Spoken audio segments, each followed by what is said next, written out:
ကဲစလိုက်ရအောင်ဒီနေ့ကျွန်တော် recording တွေ့မဲ့အကြောင်းအရာက video ဒီမှာပါမဲ့အကြောင်းအရာက recently အရင်တစ်ခေါက်ကတွင်းလာပြီးတော့တင်ပေးထားတဲ့အကြောင်းအရာရဲ့ asset ဖြစ်တယ်အဲ့ဒါကစက်တိုက်ကြီးရဲ့လူတွေကတော့တန်းသိရပါတော့စက်တိုက်မကြီးတဲ့လူတွေတော့ဒီလို technique ကြီးတိုင်းမြင်နေသိရအောင်လို့ကျွန်တော်ကအခုထပ်ပြောမယ်ဩဃာတမှာပါတယ်ကျွန်တော်တို့ဖျားရှိဖို့ခါကျရင်ဩဃာတရှိခိုးကြတယ်ပြီးရင်ဩဃာတရှိခိုးခါကျရင်ကြောကျိုးပြီးရင်ဆူတောင်းမှာပါတယ်အကြောင်းအရာတွေထဲကနေမှပြီးပြီးတော့မိမိနေတဲ့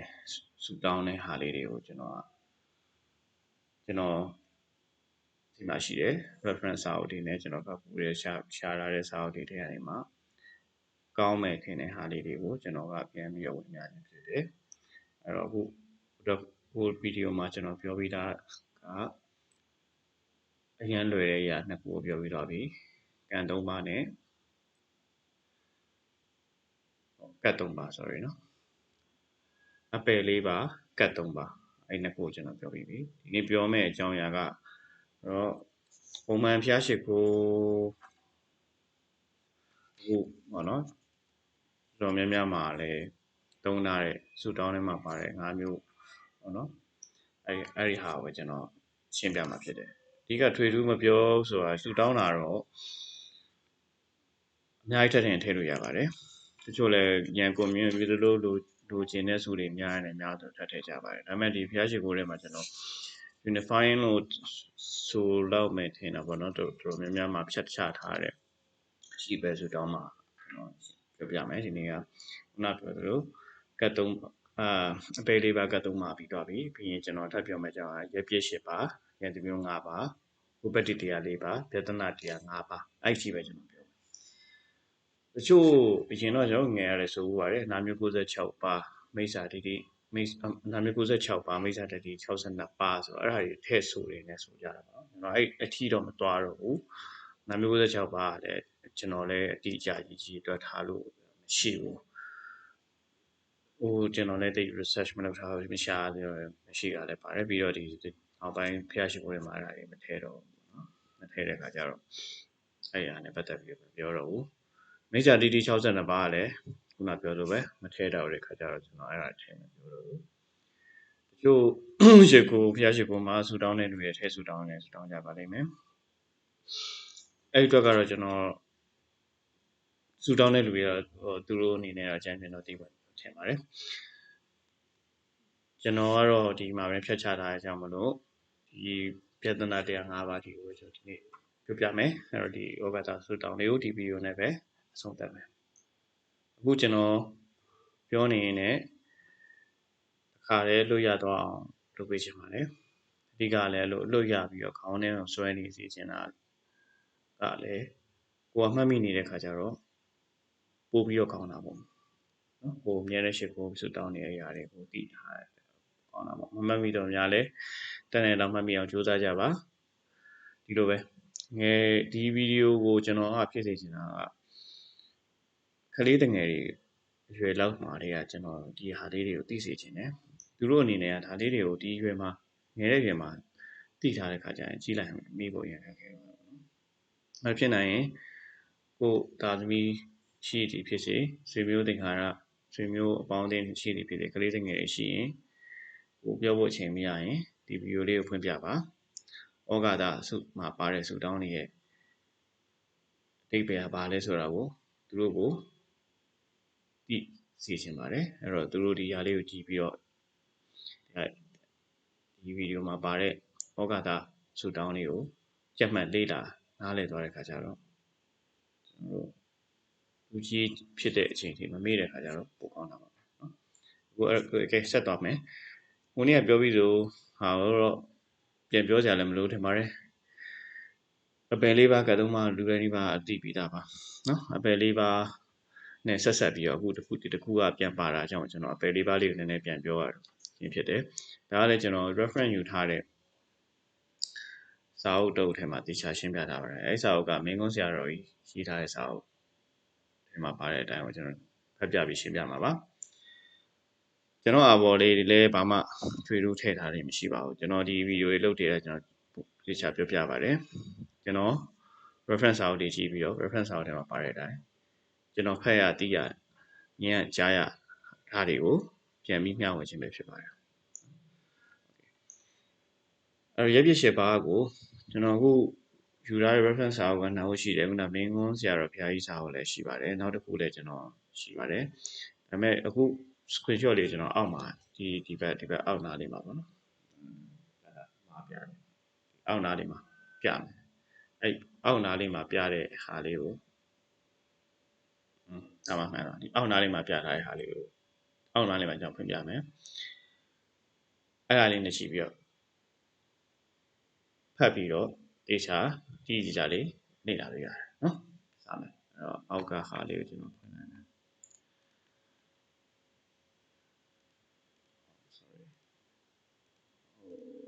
โอเคစပြီနော်ရပ်ပြ10ပါရပ်ပြ10ပါကတော့ကျွန်တော်ဒါလေးကိုယူလိုက်တယ်ဆိုတာကဒါလေးကနည်းနည်းလေးကြည့်ရလွယ်သွားတာပေါ့နော်ဟိုဆရာတော်ဘုရားကြီးရှင်းပြထားတဲ့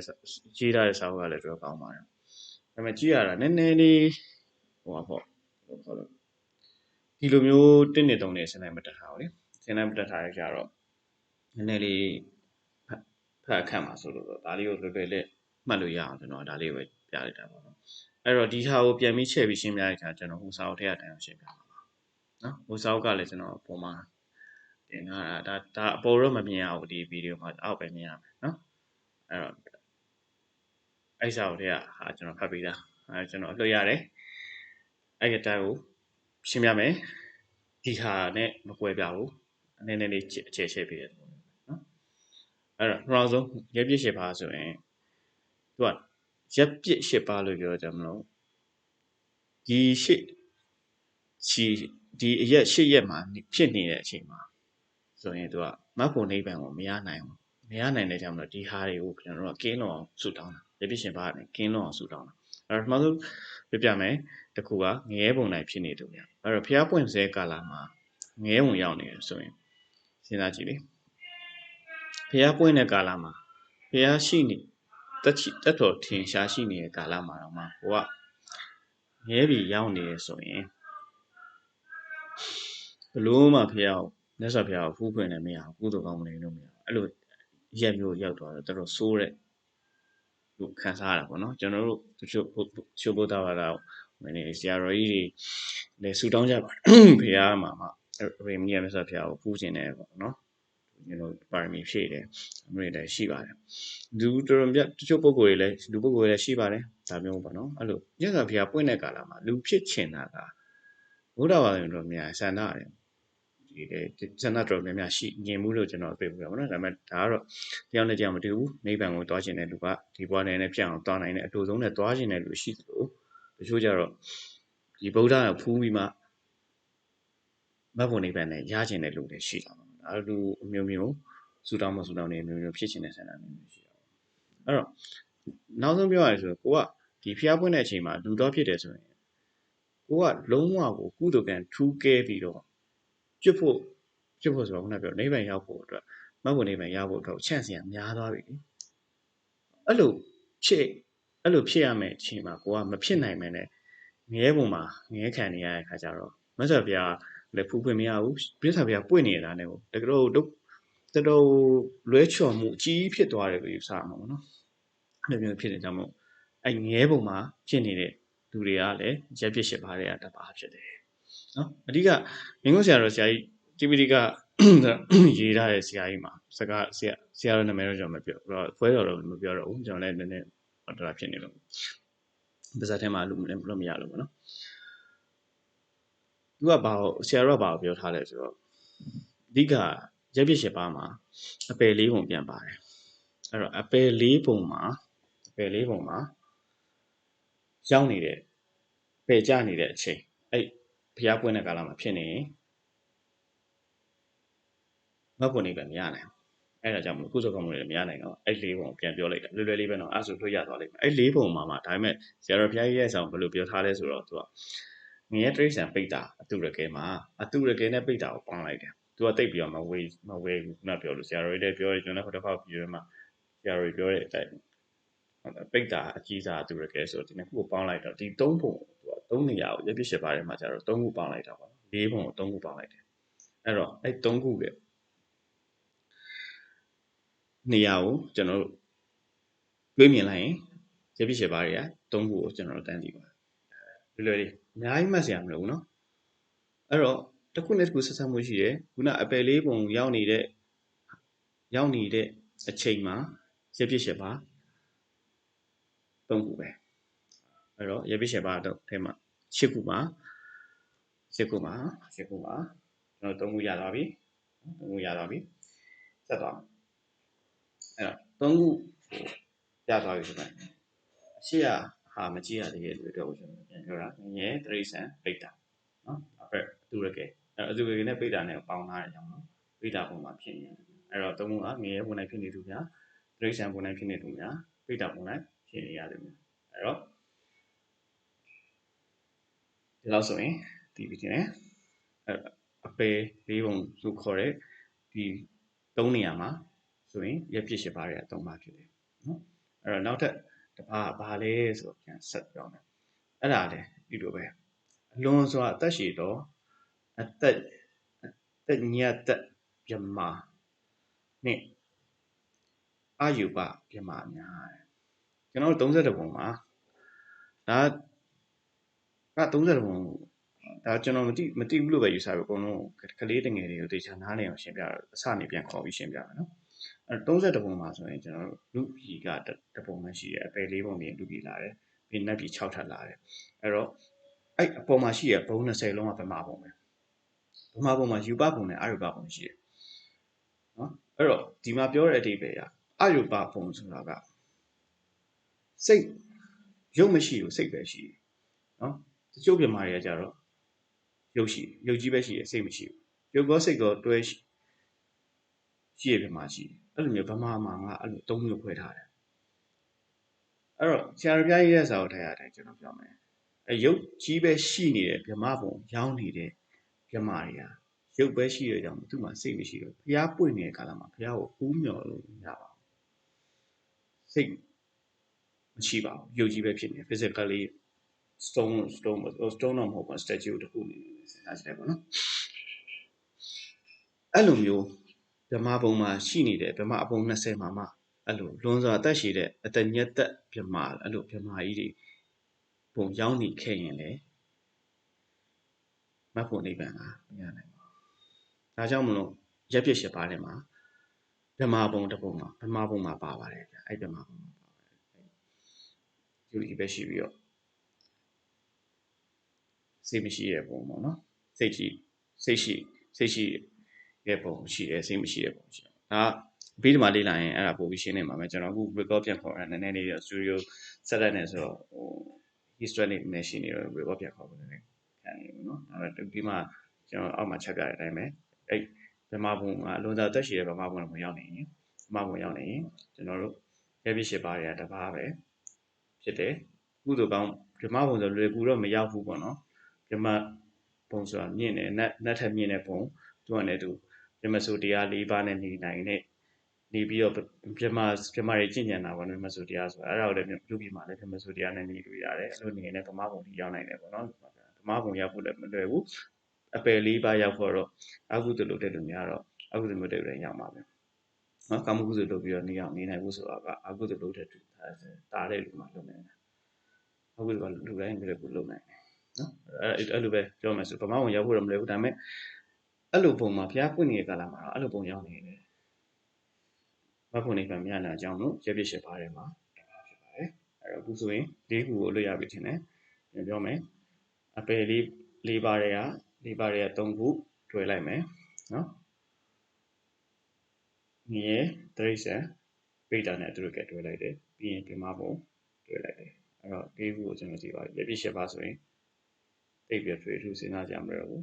၄ခုရပြီဆိုရင်နောက်၄ခုကနော်ကျွန်တော်ဆက်ပြောမယ်အခုအဲ့တော့နောက်ထပ်၄ခုကိုကျွန်တော်အောက်မှာပြန်ထားမယ်နောက်၄ခုကဘုရားရှင်နဲ့ယဟန်တော်များမရောက်နိုင်သည့်စွန်ဖြာတောတောင်အကြားနော်ပစ္စံတရစ်တာလူတိုင်းများအဲ့တော့ရှင်းပြတော့ဒီဟာကို ခုနကတော့ကြာတော့ဘုံအနေနဲ့ပြောပြီးဆိုဒီ၄ခုကိုကျွန်တော်တို့ကလူအနေနဲ့လူပုံမှာရှိတဲ့လူတွေအနေနဲ့ကိုကျွန်တော်ကလွယ်အောင်လို့ပြောပြလိုက်တာနော်ကျွန်တော်လွယ်အောင်ပြောပြလိုက်မယ်၄ခုကိုရတော့ပြီ၄ခုကိုဘုံလို့သတ်မှတ်လိုက်၄ခုကိုလူလို့သတ်မှတ်လိုက်လူပုံမှာရှိရလို့သတ်မှတ်လိုက်လူပုံမှာဆိုရင်ဘာဖြစ်မလဲဘုရားရှင်ပွင့်တဲ့အချိန်မှာမြတ်စွာဘုရားနဲ့ဟန်းတာတွေကလူသားပဲလေလူသားအနေမှာဖြစ်တရားချစ်ကြံပြီးတော့ဘုရားပါရမီဖြည့်ဘုရားဖြစ်တယ်အဲ့တော့သူတို့ဒီကလည်း limit တစ်ခုရှိတယ်ကြောင်းနိုင်တဲ့နေရာရှိတယ်မြောင်းနိုင်တဲ့နေရာရှိတယ်ဒါနာပြုတဲ့ခါကျလို့ရှိရင်ခုနပြောလို့ကျွန်တော်ဘုရားဘာသာဒါနာပြုရဆိုတော့လည်း limit တစ်ခုရှိတယ်နော်မြန်မာပြည်ရောက်လာတာရှင်ဟန်နဲ့တော့ဒါမင်းစီရောက်လည်းဖြစ်လာဆိုလို့အဲ့လိုပဲအဲ့လိုလူပုံမှာလည်းဘုရားနဲ့ယဟန်တော်တွေမရောက်နိုင်တဲ့တောအစွန်အဖျားတောတောင်ကြားထဲမှာရှိနေတဲ့လူရိုင်းနေရဆိုလို့ရှိရင်သူတို့အနေနဲ့လုံးဝမြတ်စွာဘုရားဟူဝင်လည်းမရှိဘူးပြီးတော့ဘာမှတရားကျင့်ကြံမှုအခွင့်လည်းမရှိတော့မတ်ဖို့နိဗ္ဗာန်ရဖို့လည်းမရှိဘူးအဲ့တော့အဲ့လိုအရက်မျိုးမှရောက်နေတာလေပြည့်ဖြစ်ပါတယ်တကားနောက်တစ်ခုကအဲ့လိုအရက်မျိုးမရောက်ရင်တော့အဲ့ဒီအချိန်မှာရင်တော့မြတ်စွာဘုရားမပွင့်ခင်တော့ကိုးကွယ်တဲ့တချို့ဘာသာရှိရပါတော့အဲ့မိစ္ဆာဒိဋ္ဌိယူဆရှိတဲ့လူတွေမိစ္ဆာဒိဋ္ဌိယူဆရှိတဲ့လူတွေကလည်းမြတ်စွာဘုရားကိုကိုးကွယ်ကြဘူးသူတို့ကသူတို့ယူနေသူတို့နေကြတဲ့လူတွေလည်းရှိတယ်ရှိတယ်အဲ့တော့အဲ့လိုလူတွေဖြစ်နေရင်လည်းမဖို့နိဗ္ဗာန်မရနိုင်ဘူးနော်ဉာဏ်မရနိုင်တဲ့ကြောင့်မို့အဲ့ဟာလည်းရပြည့်ရှင်းပါတယ်မှာတပါးပါတယ်အခုပြောတဲ့၄ပါးကလူပြည်မှာဖြစ်ရဟာတယ်နော်လူပြည်ဟာလူတွေပေါ့လူပုံမှာဖြစ်တဲ့ဟာဖြစ်ဖြစ်တယ်ရှေ့က၄ပါးကတခြားပုံတွေမှာဖြစ်ဖြစ်တယ်ဒီမြတ်ပုံပိတ်အပယ်၄ပါးကြာနေရင်လည်းမရဘူးမိစ္ဆာပုံရောက်နေsorry ဗမာပုံရောက်နေရင်လည်းမရဘူးเนาะအခုနောက်တစ်ခုကလွယ်တယ်ဝေးတဲ့နေရာတောတောင်တွေရောက်နေတဲ့လူနောက်တစ်ခုကမိစ္ဆာဒိဋ္ဌိအယူရှိတဲ့လူအဲဆိုရင်6မျိုး6ခုရပြီနောက်တစ်ခုဆက်ပါမယ်နောက်တစ်ခုကတရားကိုနားလည်လောက်တော့ဉာဏ်မရှိသူများကိုအင်္ဂါချို့တဲ့သည့်ဇစ်စံကြပုဂ္ဂိုလ်များအဲ့လိုမျိုးပေါ့မြတ်စွာဘုရားပွင့်နေတဲ့အချိန်မှာတော့တရား तू ကမိစ္ဆာဒိဋ္ဌိအယူတော့မရှိဘူးခုနပြောတဲ့ဘဝနှစ်ခုနဲ့လုံးဝယူပေါ့နော်တူရင်တော့တူရဆွဲထည့်လို့ရတယ်ဒါပေမဲ့သူ့မှာဉာဏ်ကမမီဘူးဉာဏ်မမီဘူးဆိုတော့ဉာဏ်မမီတဲ့ဝိညာဉ်ခံစားရတဲ့ဖြစ်မှာပေါ့နော်သူ့မှာတခုဖြစ်တဲ့အချိန်မှာကိုခန္ဓာဖြစ်တဲ့ဥမာမျက်စိမမြင်တာနားမကြားတာတခုခုဖြစ်နေတဲ့လူတွေပေါ့ဒုက္ခိတပေါ့နော်ဖြစ်နေတဲ့လူတွေအဲ့လိုဖြစ်နေခဲ့ရင်လေတရားတော်တွေကိုဉာဏ်မမီလို့မလေးလာနိုင်လေမဟုတ်နေပဲမရပါဘူးအဲ့တော့ဘလို့ဆိုးတယ်နော်အခြေအနေတခုကိုပြောပြရစီအဲ့လိုဆိုးတဲ့အခြေအနေကိုကိုရီးယားဆူတောင်းတဲ့ခါကျရင်မရောက်စေခြင်းလို့ဆူတောင်းအဲ့တော့ဒါတွေမရောက်ပါဘူးမရောက်ပါလို့ဆူတောင်းတယ်အဲ့တော့သုံးခုကလူပုံမှာရှိတဲ့သားနဲ့ဘုရားပွင့်နေတဲ့အချိန်ဖြစ်နေတာတောင်မှနောက်ပြောဉာဏ်မရှိဘူးနော်မိစ္ဆာဒိဋ္ဌိဖြစ်နေတယ်တောဝဲတောင်းလည်းရောက်နေတယ်ဆိုအဲ့လိုဉာဏ်ကိုဆိုတယ်နောက်တစ်ခုကတော့ကျွန်တော်တို့ကလက်ရှိကြုံနေရတဲ့အခြေအနေပဲကျွန်တော်တို့ကလည်းရပြည့်ရှင်ပါတယ်မှာတပါးခံနေရတယ်တပါးခံရဆိုတာကကံကိန်းအကျိုးလည်းပါမှာပေါ့နော်ကျွန်တော်တို့ဘုရားပွင့်တဲ့အချိန်မှာခုနပြောတဲ့ပုံလေးရောက်နေတယ်ကောင်းဆုံးတွေ့ရရင်တော့ဗမာပေါ်ရောက်နေတဲ့လူတွေရှိမယ်အပေကြားနေတဲ့လူတွေရှိမယ်ခုနပေါ်3နေရာရောက်တဲ့လူတွေရှိမှာပေါ့နော်အဲ့လိုဖြစ်နေလို့ကျွန်တော်တို့ခံရတဲ့နောက်ဆုံးနံပါတ်8ကအဲ့ဒါပဲအောက်မှာလည်းကြာရေးထားတဲ့အတိုင်းပဲတတိနားလေလောက်တော့ဉာဏ်ရှိတော့လေတရားမပွင့်တော့အခါဖြစ်ရတယ်အခုချိန်ကဆိုရင်ကျွန်တော်တို့မြတ်စွာဘုရားပြိဋိဘံဆန်းတော်မူပြီးဒါ2500ကျော်ပြီ။နည်းနည်းကြီးမယ်ဆိုရင်ဘုရားမပွင့်တဲ့အချိန်လို့ပဲကျွန်တော်ပြောလို့ရမယ်လို့ထင်တယ်ပေါ့နော်။အဲ့တော့ကျွန်တော်ပြောပဲဘုရားမပွင့်တဲ့အချိန်ဆိုတော့အခုချိန်မှာမပွင့်နေဘူး။ဘုရားသာသနာတော့ရှိသေးတယ်။သာသနာမဲ့တဲ့အချိန်တော့မရောက်သေးဘူး။9000ဘုရားသာသနာ9000လို့တက်ထားခဲ့တယ်ဆိုတော့ကျွန်တော်ဘုရားတည်တယ်။9000ကျော်ပါဘုရားသာသနာကြောက်မယ်ပေါ့နော်။ကွယ်တော့သာသနာပအချိန်ပေါ့နော်။သာသနာပအချိန်တော့မဟုတ်ဘူးသာသနာရှိတယ်ဉာဏ်လည်းရှိပါတယ်အခုအချိန်မှာကျွန်တော်တို့လူသား ဘုရားဘာသာကိုယ်ွယ်တဲ့လူတော်တော်များများမှာနားလေနောက်တဲ့ဉာဏ်ရှိပါတယ်ဒါပေမဲ့ဖျားမပွင့်တဲ့အချိန်မှာကျွန်တော်တို့ဖြစ်နေကြတယ်နားလေလောက်ပဲမဲ့လွယ်ကူကူနဲ့အဲ့ဉာဏ်ကိုမတ်ဖို့နေပဲရဖို့အထိဉာဏ်ကိုတော့မရနိုင်ဘူးအချင်းကိုဖြစ်တယ်အဲ့တော့ကျွန်တော်တို့မှာနေရက်တင်တဲ့အရက်တရက်ထဲမှာကျွန်တော်ရှိနေလို့ဒီ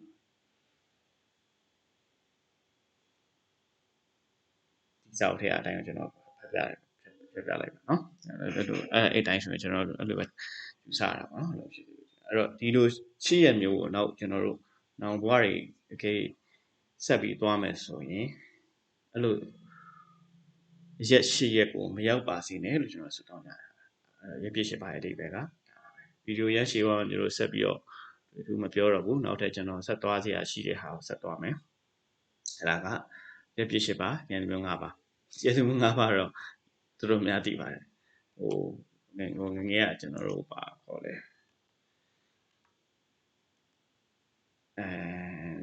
ညီဘေးရှောင်းတော့ပါတော့မိတဲ့သချင်းတွေပါတယ်ပါ5ပါးဆိုရင်ပါတတ်တာပေါ့နော်ကျွန်တော်ဒီ screen လေးခဏပိတ်လိုက်မယ်ကျွန်တော်ဟိုဘက်ကဟာကိုသွားရှာလိုက်အောင်မယ်ခဏပိတ်ခွင့်ပြုပါယနေ့မျိုး5ပါးအကြောင်းပေချာဒီစာအုပ်ထဲအတိုင်းကျွန်တော်ပြပြမှာဖြစ်တယ်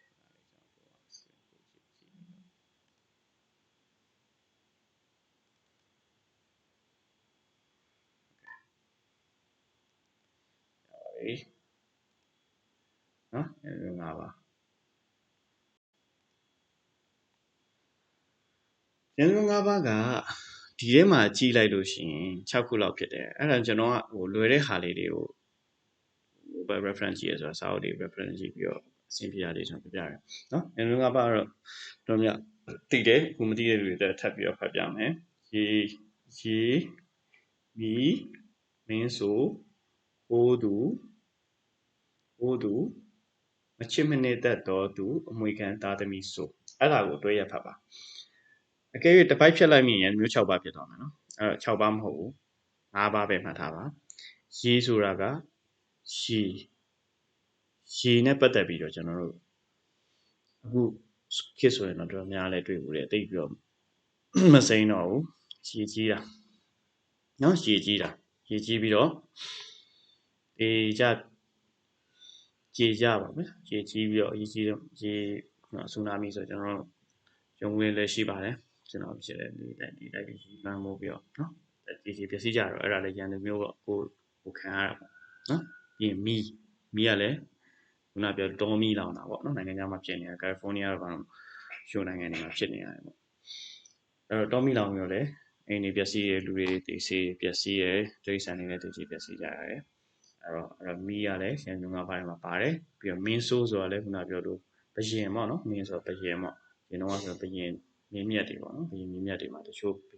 ဆိုးတာဒီတွေလည်းနှိပ်စက်တဲ့အဲ့လိုပေါ့ဟိုပကံခေတ်တော့တမန်ကြီးစီတွေတည်ခဲ့တဲ့ဘယင်ဆိုလည်းအဲ့လိုပဲသူနာမည်ဆိုးနဲ့ရှိခဲ့တယ်ပေါ့နော်အဲ့လိုမင်းဆိုးခေတ်မှာလူဖြစ်ရတယ်ပေါ့မင်းဆိုးတွေနဲ့ဂျုံတွေ့ရတယ်ကျွန်တော်မှာပါနောက်တစ်ခုခိုးသူဆိုတာလည်းကိုကနေနေမှာခိုးတဲ့လူနဲ့သွားတွေ့တာပေါ့နော်တခိုးတများရဲ့ကြောင့်ကိုကခံရတာပေါ့အဲ့ရန်သူတွေအဲ့ဒါကိုပစ္စည်းကိုပိုင်ဆိုင်တဲ့ပစ္စည်းမတရားလို့ရှိရင်လူတွေကခိုးတယ်ယူလို့ချင်းအဲ့လိုမျိုးနဲ့တွေ့ရတယ်ကိုကရန်သူ၅ပါးတွေကတစ်ပါးနဲ့ဂျုံရတာနော်နောက်ဆုံးတစ်ခုကတော့မချစ်မနစ်သက်တော့အမွေခံသားသမီးဆိုအဲ့တချို့ဂျုံမှုမှာပါသားသမီးဆိုတာတော့သားသမီးရည်တနာလို့တင်စားကြတာရှိပါတယ်စီနော်ဒါပေမဲ့သားသမီးတိုင်းကတော့ကောင်းကြပါတယ်တချို့တော့သားသမီးတွေကစိုးကြပါလိမ့်မယ်နော်အဲ့လိုစိုးတဲ့သားသမီးကြုံတွေ့ရတဲ့ညာမိဘတွေမှာတော်တော်ခါရပါတယ်အဲ့လိုအပိုင်းမျိုးတွေပြောတဲ့ခါကျတော့အဲ့ဒါကိုလည်းရန်သူမျိုး၅ပါးထဲမှာသူကတစ်ပါးထည့်လိုက်တယ်ကိုကမချင်းမနစ်တဲ့ပဲနဲ့အမွေခံသားသမီးဆိုတွေဖြစ်နေတယ်တွေ့ရတာလေဆိုတာပဲဥပမာပြောရင်ကိုကလောက်ပဲစီးနေနေတာကြိုးစားစုဆောင်းနေတယ်โอเคသားသမီးဆိုတွေကတချို့ဘိန်းစားတဲ့ဒီနေ့တော့တွေ့ရင်ကုန်ပြုတ်တာပဲလေနော်အဲ့ဒါလည်းကျွန်တော်တို့ဂျုံမှုမှာပါတချို့ အဲ့လိုဆေးဆွဲမိလို့ဒုက္ခရောက်တဲ့တွေလည်းအများကြီးရှိပါတယ်အဲ့မှာရှိမှဟာအကုန်ကုန်တာပဲဘာမှလုပ်လို့မရဘူးအဲ့လိုမျိုးဂျုံရတာလေကျွန်တော်တို့တွေရန်သူ၅ပါးတွေကတထောင်နဲ့ဆိုအဲ့တော့ရန်သူ၅ပါးဆိုတာကရေမီမင်းဆိုဟိုသူနေမနစ်သက်တော့မွေခံဒါသမီးဆိုအဲ့၅မျိုးကိုကျွန်တော်တို့ကမကြုံရအောင်ဆွတောင်းပါတယ်နော်အဲ့တော့ပြီးပြီနောက်တစ်ခုသွားမယ်ဝိပဿနာတရား၄ပါးဝိပဿနာတရား၄ပါးကဆိုပါတယ်တန်ပတ္တိတရား၄ပါးဆိုတော့ကောင်းပါတယ်ဒါကကျွန်တော်တစ်ခေါက်ဘာချုပ်ဆရာတော်ဟောတဲ့တရားထဲမှာပါပါတယ်ရှင်နန္ဒမာလာပိဝန္တာဆိုဆရာတော်ဖျားကြီးဟောတာပါတယ်သူတန်ပတ္တိတရား၄ပါးနဲ့တွေ့ဟောတာတယ်နော်ဝိပဿနာတရား၄ပါးနဲ့တန်ပတ္တိတရား၄ပါးဆိုတာကကျွန်တော်အရင်ကပြောခဲ့သလိုပဲဒုစရိုက်နဲ့ဒုစရိုက်လိုပါပဲထွေထူးသိမ့်မှတ်ဆရာမလို့ဝိပဿနာတရား၄ပါးရရင်တန်ပတ္တိတရား၄ပါးရပြီအဲ့မှာသူကဆန့်ကျင်ပဋိပက္ခဆောင်အဲ့တော့ဝိပဿနာတရား၄ပါးကဖောက်ပြန်ချိုးရင်းပျက်စီးခြင်းအဲ့တော့ဖောက်ပြန်ချိုးရင်းပျက်စီးတဲ့တရား၄ပါးကိုတန်ပတ္တိတရားဆိုကောင်းတဲ့တရားဖြစ်သွားတယ်အဲ့တော့ဝိပဿနာတရား၄ပါးကိုကျွန်တော်တို့မလိုချင်ဘူးအဲကြောင့်မလို့ဝိပဿနာတရား၄ပါးကိုတရားဆိုကောင်းတယ်အဲ့ဘာတွေလဲပြောမယ်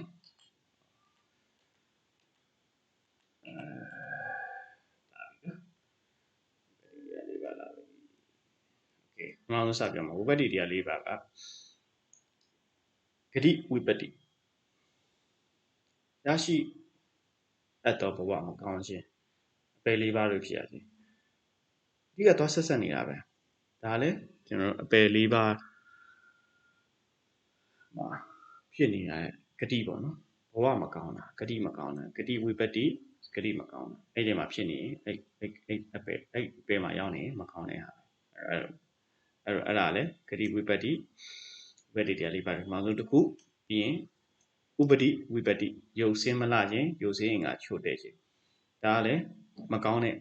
ဒါပဲဒါဥပတိဆိုတာဥပတိယုတ်ကသူ့ဥပတိယုတ်ကမြင်လိုက်တာနဲ့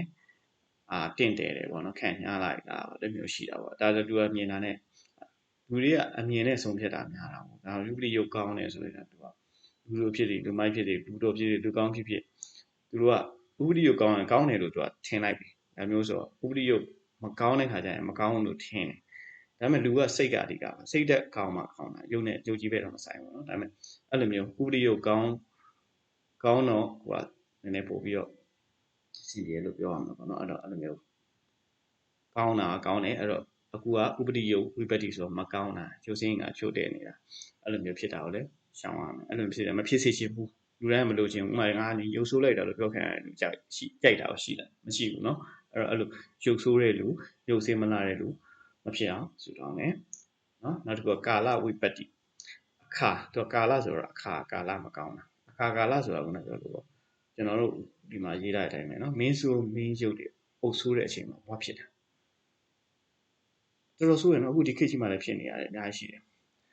အဲ့လိုပေါ့စစ်တွေဖြစ်ရမယ်လှုပ်တယ်ခံတီးတယ်လူတွေရှောက်ပြီးတော့တေးကြီးပြည့်စည်အောင်လှုပ်တယ်အဲ့လိုမျိုးဖြစ်နေတဲ့ကာလမှာရုရှားနဲ့ယူကရိန်းဆိုတော့တိုက်နေရုရှားတော့တိုက်တာယူကရိန်းကိုတိုက်တာအဲ့လိုမျိုးပေါ့သူကတမင်တကာကိုဒီလိုမျိုးဖြစ်နေတဲ့ကာလကြီးမှာကျွန်တော်တို့လူသွားဖြစ်တဲ့ခါကျရင်ဘာဖြစ်လဲဆိုကိုကဟိုဘက်ကပါရင်လည်း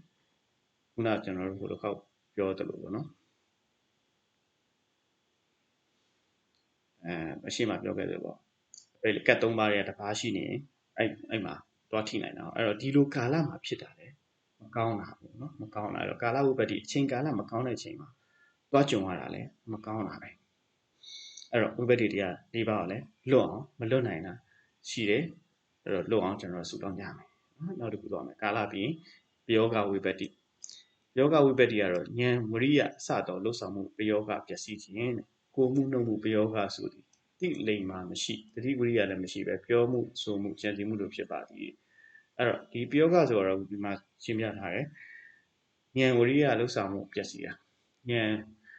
နေတာပေါ့နော်ဉာဏ်နေပြီးတော့တိလိမ္မာမရှိရအကြံစည်မှုတွေနဲ့ဖြစ်တာမကောင်းမှုပဲစဉ်းစားတာပေါ့အဲ့လိုမျိုးအဲ့လိုဝိပဿနာပါလေမဖြစ်တင်ပါဘူးမဖြစ်ချင်ကြပါဘူးနော်မဖြစ်အောင်ရှောင်ကြပါတယ်အဲဒါကြောင့်မလို့ကျွန်တော်အခုပြောသလိုပဲဝိပဿနာ၄ပါးဆိုတာကကျွန်တော်တို့မ ဖြစ်အောင်ဆူတောင်းရမယ်ဖြစ်တယ်အဲ့တော့ဒါဆိုရင်ဝိပဿနာ၄ပါးကိုသိပြီထင်တယ်ဝိပဿနာ၄ပါးကိုသိပြီးအလို့ရဖို့ဆိုရင်လည်းခုနကျွန်တော်အရှိမတချို့ကိလေသာ10ပါးကိုအလို့ရအောင်ချက်ပေးထားတယ်နားလည်အောင်ပြပြတယ်ဒါကိုလည်းကျွန်တော်ပြန်ပြောမယ်ပါဠိလိုခိုင်းရင်ပါဠိလိုခဏလေးပြီးမှထားတာပါနေဖို့ရအောင်ပြီးမှခဏချထားပါမြန်မာလိုလေးရင်ချက်လိုက်ပါမြန်မာလိုချက်ပြီးမှဘာသာပြန်ပြီးပါဠိပြန်ကြတာနော်အဲ့တော့ပါဠိလိုရရင်လည်းပါဠိလိုကနေမြန်မာလိုပြန်ပြမှာဒါပဲချို့ဟာကြာပါဠိလိုချက်ပို့လွယ်တယ်နော်ချို့ကြာမြန်မာလိုနားလည်ပြီးမှကြာတယ်ဒါလူအမျိုးမျိုးနဲ့ကိုကြက်တာပါရီပေါ့ဒီပြီးရသွားတယ်လို့ရှိအခုတော့မယ်ဂတိဝိပဿနာကိုတူချုံလိုက်လို့ရှိရင်ဒီလိုချုံလိုက်တာပေါ့နော်လိုချုံလိုက်ဒီမှာဂတိရှိမယ်ဥပတိရှိမယ်ကာလရှိမယ်ပြောကရှိမယ်အဲ့တော့လွယ်ဒီဂတိဆိုတာကကျွန်တော်တို့ဘဝဂတိပေါ့ရရှိရတော့ဘဝဂတိဥပတိဆိုတာရုပ်စင်းကကာလဆိုတာချင်းကာလပြောကဆိုတာဉာဏ်ဝရိယအဲ့လိုမှတ်လိုက်တဲ့ခါကျရင်ရသွားပြီနော်အဲ့လိုတွေမှတ်ပါအဲ့တော့ဒီသုံးခုကိုထပ်မရရင်တော့မှဆိုလိုက်တဲ့အချိန်မှာဘာတွေဖြစ်သွားလဲဆိုတာသိပါဘာတွေလဲဆိုတာသိရင်ဥပတိတရား၄ပါးသိပြီဆိုရင်တမ္ပတိတရားကိုနောက်ကျရင်ကျွန်တော်ဆက်ပြောပြပါမယ်အခုတော့တမ္ပတိတရားကိုကျွန်တော်မပြောတော့ဘူးဆက်သွားမယ်ရပ်ပြစ်၈ပါးအကြောင်းဆက်သွားမယ်နော်ဥပတိတရား၄ပါးပြီးရင်ရပ်ပြစ်၈ပါးပြီးတော့ပြီပေါ့နော်ဒီမှာဥပတိတရား၄ပါးပြဿနာတရား၅ပါးပြဿနာတရား၅ပါးကျန်ပါသေးတယ်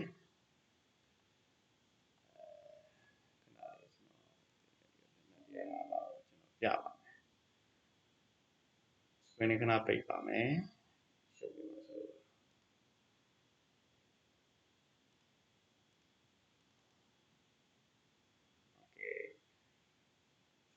ကျွန်တော်ပြောင်းမြန်ဖြစ်သွားရင်လည်းခုနကြပါနော်ပြဿနာတရား၅ပါးကိုအချိန်မပြောလိုက်ရပါနဲ့နောက်ဥပတိတရားဒီပါပြဿနာတရား၅ပါးဒီမှာပြဿနာတရား၅ပါးတော့ပြောမယ်တော့ဖြစ်နေဆိုတော့ကျွန်တော်လည်းဆိုနေတယ်ကိုဒီဆွဲဖြစ်နေတယ်နည်းနည်းဒီခဲနည်းနည်းလေးပူလာလို့နော်အဲ့ပြီးတော့မှာပါနော်ဆက်သွားမယ်အဲ့တော့ပြဿနာတရား၅ပါးကိုပြောမယ်ဆိုရင်ဒါကလည်းပျက်စီးခြင်းတရားပဲပြဿနာတရားဆိုအဲ့တော့ပျက်စီးခြင်းတရား၅ပါးဟိုမကြုံအောင်ကျွန်တော်ဆွေးနွေးကြတယ်အဲ့တော့ပျက်စီးခြင်းတရားမှာဘာတွေပျက်စီးလဲဆိုရင်နော်အဲ့တော့ညာတိပြဿနာဆွေမျိုးများပျက်စီးခြင်းညာတိဘောဂပြဿနာစီးစိမ်ဥစ္စာပျက်စီးခြင်းယောဂပြဿနာအနာယောဂဖြစ်ခြင်းဒိဋ္ဌိပြဿနာမိစ္ဆာယူကိုယူခြင်းသီလပြဿနာသီလပျက်စီးခြင်းဒီပျက်စီးခြင်း၅ပါးကလည်းမကောင်းပါဘူးအဲ့ဒါကြောင့်ကျွန်တော်ဆူတောင်းတဲ့ခါကျရင်ပျက်စီးခြင်း၅ပါးနဲ့လည်းမကြုံအောင်ဆူတောင်းတယ်ထပ်ပြီးတော့အသေးသေးအောင်နားလည်အောင်ကလေးတငယ်တွေကိုဒီအောင်ရှင်းပြမယ်ခုနပြောတာကိုတိတ်နားမလဲဆိုရင်နည်းနည်းလေးပြပြမယ်ညာတိပြဿနာဆွေမျိုးပြပျက်စီးခြင်းဆိုတာကကိုယ်ဆွေမျိုးထဲမှာရှိတဲ့လူတွေကနေမကောင်းဖြစ်တာတို့နော်နေမကောင်းဖြစ်တာတို့တခုခုထိခိုက်ဒဏ်ရာရတာတို့အဲ့ဒါမျိုးတွေပျက်စီးတာတွေကြုံရတာကိုယ်ဆွေမျိုးတွေမှာကိုယ်မိဖြစ်တော့ဗာလဲမိသားစုဆွေမျိုးပေါ့နော်အဲ့တော့အဲ့လိုမျိုးမဟုတ်တဲ့ဟိုတခြားကိုဆွေမျိုးဆိုတော့ကိုယ့်ရဲ့ညီစိတ်ရာညီကိုဝင်ခွဲတို့ဦးလေးတို့မှနော်အဲ့လိုမျိုးဆွေမျိုးသားချင်းတွေကမှလူတွေထိခိုက်ဒဏ်ရာရတာပျက်စီးတာကိုယ်ရမ်းရင်းနှီးရတဲ့ဆွေမျိုးဖြစ်နေတဲ့ခါကျတော့ကိုယ်မှခံစားရတော့နော်အဲ့လိုမျိုးဖြစ်တာကိုလိုချင်တာနော်လိုချင်တယ်ဘုရားအဲ့လိုမျိုးဖြစ်ခံတယ်ကိုယ်ဆွေမျိုးလည်းကိုအတ္တရှိတဲ့လူတွေကတော့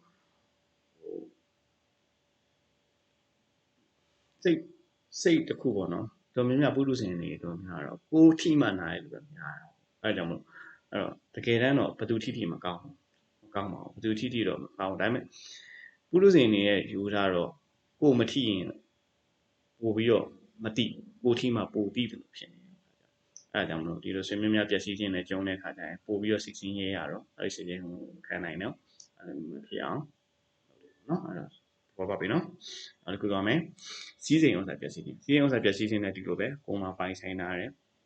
စီးစိမ်ဥစ္စာတွေကနေပြီးတော့တကိုးကြောင့်ဖြစ်စေဓမြကြောင့်ဖြစ်စေနော်ခုနပြောတဲ့ဘောရမျိုး၅ပါးတခုခုနဲ့ဖြစ်စေပျက်စီးခြင်းကိုကြုံရတဲ့အချိန်ပေါ့မှနောက်ဆုံးကိုကြိုက်နေခဲတဲ့နေပုံမှန်စာအုပ်လေးဟိုပျောက်သွားတာ ပျောက်သွားတယ်ဆိုတော့ကိုကပေါ်ရလို့ကြားပျောက်သွားတာရှိတယ်တချို့ကြတော့ကိုခံလို့ပျောက်သွားတာရှိတယ်ဒါမျိုးလေးပေါ့အဲ့လိုပျောက်သွားရင်ကိုကစိတ်ခံစားရတယ်ကိုယ့်ရဲ့ပိုင်ဆိုင်မှုပျောက်သွားတာပေါ့အဲ့လိုမျိုးဖြစ်တဲ့ဟာကိုလည်းခံပြီးဘူးအဲ့တော့အကြောင်းပြဿနာတရား၅ပါးနဲ့က